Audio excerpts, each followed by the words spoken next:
Friday the 1st of March.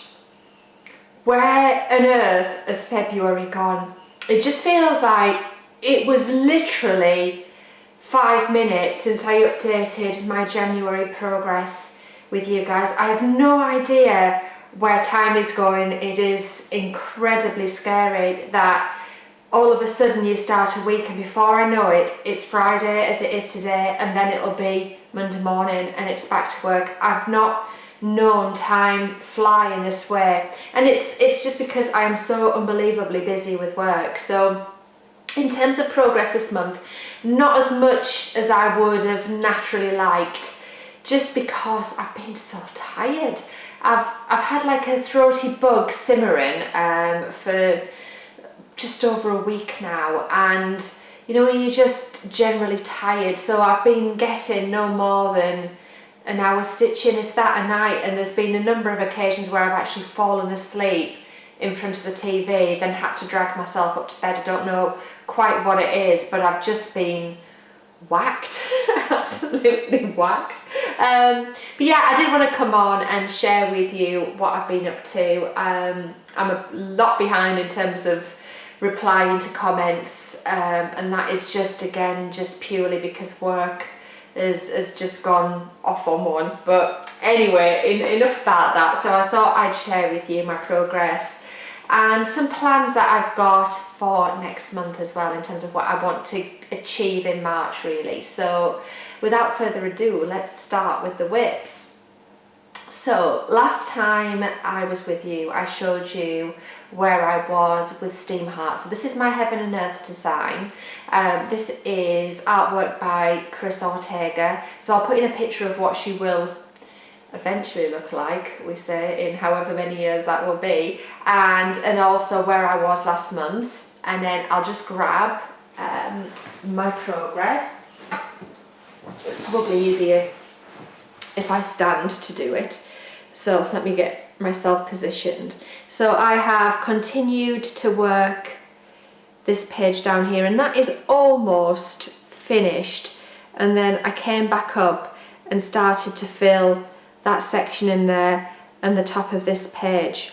So, you know, a reasonable amount of progress, but unfortunately this has been done over the last few days where really I haven't felt like stitching. So I'm stitching this 1/1 on 25 count Lugana, and this is just in standard DMC fret thread, but this section here, and I don't know how well that's showing on the screen, was incredibly confetti heavy.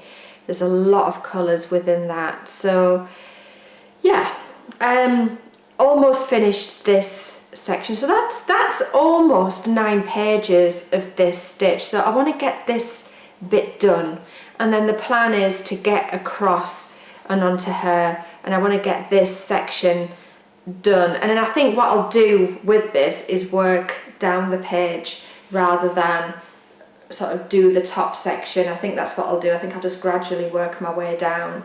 But you know, she's getting there. I mean, there's still, you know, an awful lot of fabric left on this one to be filled yet, but I do enjoy her, and I'll just be glad when I get off the background section, because I feel as though since I picked her up in the new year it's been all background, so it'll be good to get back across into her face and her hair and get all of this section done. So hopefully next time you see her I will have managed to work my way back across and into that section as well. So I'm just going to roll this up because I will be getting this back out later. So I've literally got about 40 minutes, so I thought let me do this. I've got to log on to a teleconference and then head to the hairdressers, so that's my plan for this evening, and then hopefully, all being well, get a little bit of stitching in. So next, let's have a look at the chatelaine. So I am stitching the Royal Tudor Garden mandala, and I'll put in a picture of what it will eventually look like.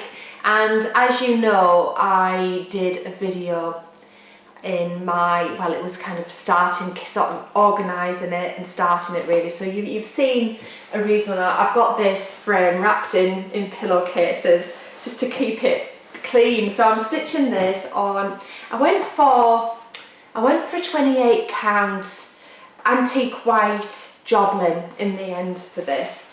I was, as you know, toying endlessly backwards and forwards with like a opalescent, kind of very subtly hand-dyed fabric, and then I'm glad I didn't, and I'm glad that I've gone down the route of something a little bit more, well, less sort of in your face. So what I'm going to do is I'm going to show you this. I'm just going to let the frame go. Sorry, it's attached, great big massive Omnique frame. So I'm just going to see if I can just hang that over the back. That's it. That's what I want to do, so I can show you what I've got, and I'll try and get you some close-up. So I did continue to work on this after our update. The specialty stitches probably aren't going to show very well. So at this point, I'm just going to flip the camera so you can see in a little bit more depth what we've got going on here. So I will be back in a wee moment. I'll see you in a minute. Hello, we're back. So I've got it just laid out on the top here so I can just show you some of the content. So the vast majority of this dark blue section, as you can see, are what they call Dens Rhodes stitches. So all of these here are those, and then we've got a lot of these rice stitches that are in there. I mean, what this actually brings in terms of detail is amazing. I mean, I'm just showing you a small section of it here. It's stunning. This is all, I'm trying to think what this is called, lame, like silk lame.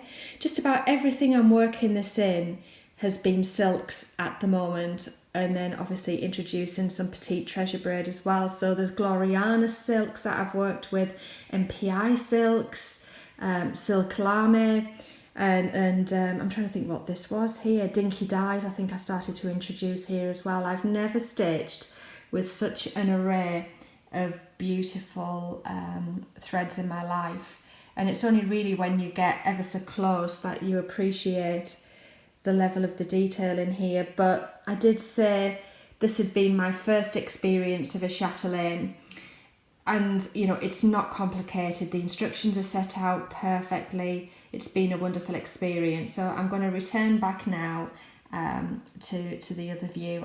I'll see you in a minute. Yeah, so really working the whole process of the chatelaine has been amazing. It's been a real treat, as I said, to work with the different types of threads. So, you know I was saying in my, you know, initial impressions, you know, start my chatelaine type of video, if you ever envisage stitching one in your life but you're thinking, I won't be able to do it, which is exactly how I was thinking. That was so in my mind that it was beyond my capability. You know, I've been cross-stitching for, gosh, you know, 25, 26 years, but, you know, I was thinking, God, that's different. You know, doing the specialty stitches and things like that might be just a little bit more than I'll be able to do, and I didn't want to disappoint myself, but I was feeling exactly the same. But it is so unbelievably doable. If you're thinking of doing it, then you really, really should.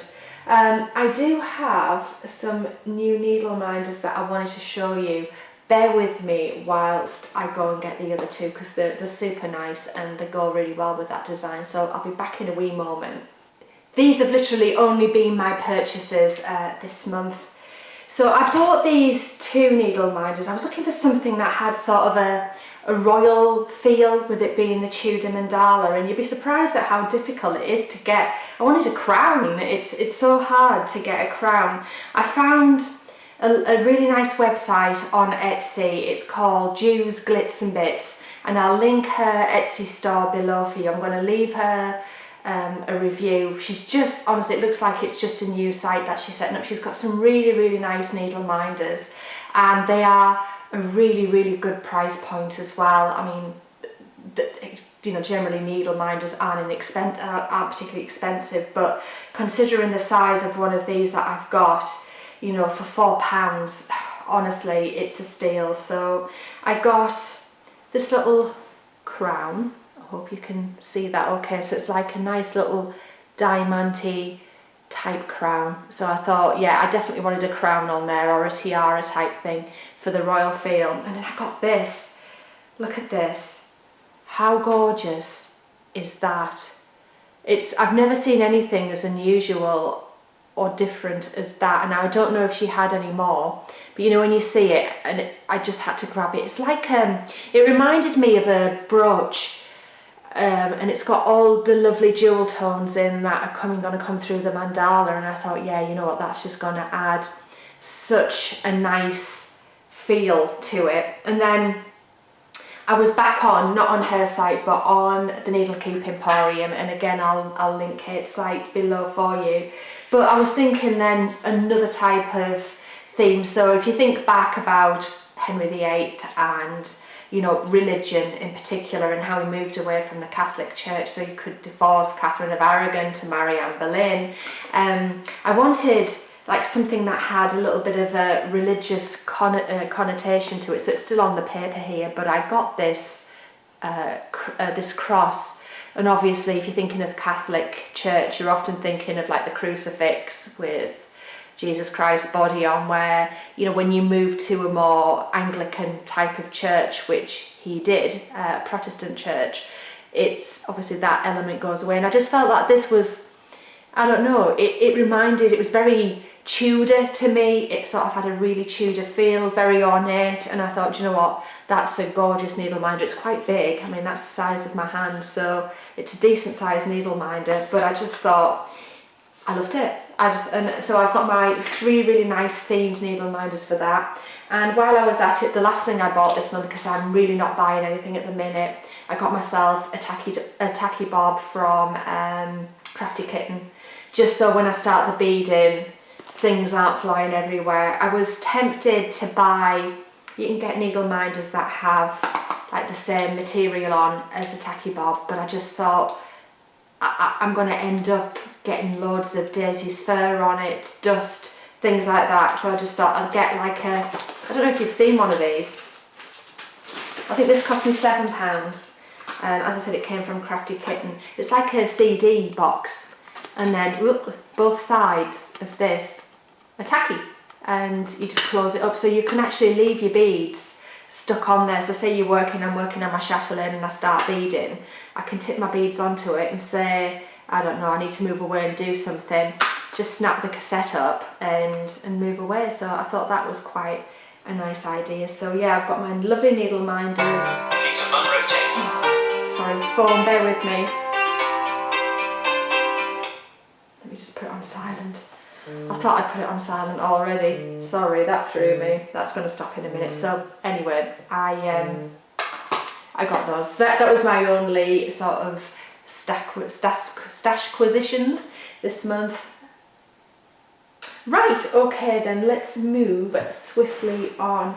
So the other things I've worked on this month, so you'll have seen this on my sort of weekend stitching vlog. I have worked quite a lot on Persephone this month, so I'll put in a picture of what it looked like when it's done and where I was last month, and I will give you an update. This is I unravel. It's got a hanging thread on it, bear with me. Let me just move my needle minder a little bit. And this is my progress so far. So that's coming along really, really nice. I hope you can see it well, because let me just bring it a little bit closer. It's the way the light's catching it. So I'm stitching this on slightly nutty fabric. So this was hand dyed by, what was it hand dyed by? Kate at Sparkleys. Oh, is this Chromatic Alchemy? No, it was definitely Kate at Sparkleys. It's on an opalescent 32 count Murano, and I'm stitching this 2/2 in DMC. So you can see how nicely that's coming along. So I've spent a lot of time working more around this border and in and around this area here. So I've got a large chunk of it done. So I don't know whether or not you can see where the beads are going to sit on there, but there's quite a lot of beading to do on her. All of these spirals are beaded. So really this dress is just going to sort of flip around here, and then almost the bottom part of her dress detail wise is done. So I feel as though I've made some quite good progress on that one, which is nice. So I'm thinking I'm going to probably lay off it a little bit next month. I might pick it up at some point, but it might not be so much of a focus piece next month. But we'll sort of see how it goes, because hey, you never know what you're going to be in the mood to stitch, do you? And I do have a long weekend off work in a couple of weeks for my birthday, so I've got the Thursday, Friday booked off as well. So that's going to give me a bit of extra time to just chill out and get the old needle moving. And then finally with stitching, I have worked on my candy cane Santa. So I spent a few days at the beginning of the month working on him, and I'll put in a picture of what he'll look like when he's finished and where he is last time you saw him. And here he is now. Sorry, I'm just getting myself organised a little bit. So I've put in a little bit of the background tree work, and I don't know how well this is going to translate, but those sort of fir, it's like the Christmas tree sort of branches really are stitched. I think there's about 4 or 5 strands in those, and it looks so unbelievably effective. It actually looks like the trees bouncing off the page, and I hope it's translating as well as it looks in real life. These dimensions kits, because Candy Cane Santa is a dimensions gold kit, are just amazing. I mean, there's a whole load of back stitching within this. So what my thoughts were is it almost, because of the fact it's coming through a window, splits it into quadrants. So I was thinking I would get this first quadrant, finish this upper quadrant, and then I'll do all the back stitching associated before I move on to the other side of the page, so to speak. So that is the plan for him. But yeah, he's just lovely. I am so enjoying working on him, and because it's not just cross stitch, it's the same thing with the Chatelet, because it's a little bit different, it makes it just feel, I don't know, that little bit more exciting than just cross stitch. So yeah, I did enjoy working on that, and whether or not I get to pick him up again this month, I'm not sure, because as I was saying, there's no rush for him. You know, it's not like I'm desperate to get him on the wall for Christmas. It would be nice, but I just don't see that happening this year. So, you know, in the interest of stressing myself out over stitching, which I am not doing this year, I'm not going to do that. So the last thing I worked on a little bit since you last saw it was my diamond painting. And this is another Heaven and Earth design that I'm doing. It's a mini version that I've gone for. It was kitted up by Smith's Beads here in the UK, and it is The Witching Hour by Lisa Parker. So I'm going to stop recording and take you through on my phone, and hopefully it won't ring again while I do this. And yeah, I'm just going to show you my progress on the diamond painting, so I'll be right back. Here we are. Daisy's in her bed. I put her in there just so she stays quiet. So you've seen where I was last time. So basically I've continued down this page here, and then brought in some more of this grey cloud. So it's really starting to take shape now. It's looking good. And then there's this section here, and then that's almost 3 page finishes. I think there's about, I'm trying to think, 9, and then there's like a bottom section, so there's 9 full pages on this, plus like, I don't know, 3 partials along the bottom. So it is really starting to come together. So I really do want to make some progress on this month, but I just wanted to share. So it's not a lot to show you, but yeah, definitely worth a look, I think. So yeah, I'll just go back, speak to you in a bit. Bye. So there we have progress. So, in terms of plans, I have covered off a little bit of that as we have gone through. So I want to continue on with my Heaven and Earth designs for the steam heart piece for the first, I don't know, I want to keep her on the frame for a little bit longer, a few more nights, and see how much of that page that's finished at the top that I can get done. I'm really enjoying working on her at the minute, and she has been a little bit neglected this month, given that, you know, I've tried to work on her when I've just been my most tired this month. The Chatelet will definitely be coming back out. I want to show you some more progress on that, so I'd like to do another upload where I continue to show my progress. I know a lot of you have subscribed and joined me for the Chatelet, so I want to make sure that I do dedicate a reasonable amount of time to show you my progress and how I'm working with that. I was thinking of doing a stitch with me with it, but I don't know yet whether or not I'll do that. It's a difficult one to do a stitch with me, not in that you need to concentrate and you couldn't do it. It's just I would want to be showing you a lot of different stuff on it, so I may work on it over a weekend and then just take regular updates of what I've got and show you again as I'm working on different sections. Let me know in the comments box how you want me to do that, if you prefer a stitch with me on it or if you'd prefer a more, I don't know, longer spread upload, like a vlog type thing, obviously excluding my daily activity things, but like a more dedicated vlog towards my progress over a weekend or something on that, or a week. Let me know what you want and I'll do that, because I know a lot of people are interested particularly in the progress of that, so I do want to make sure that I do that for you. The other thing I really want to get some diamonds stuck onto is my Heaven and Earth, the Witching Hour. So the three of those are the things that I particularly want to work on this month and get some good progress. I will possibly throw a Persephone and the Candy Cane Santa in here and there if I fancy a little bit of a change up from what I'm doing, but yeah, primarily I want to get some good progress moving on the big three, as I probably will refer to them. My two hairs and the Chatelet, and there's the big three. But yeah, I mean that's it basically. I think I just wanted to make sure I was touching base with you and could get an upload in. Not, as I said, as much as I would have liked to have covered, but you know, sometimes that's how it is. Work gets in the way, life does, tiredness certainly does. So yeah, I will return that work phone call, and yeah, I will no doubt catch up with you really soon. So take care guys, nice to see you, bye bye.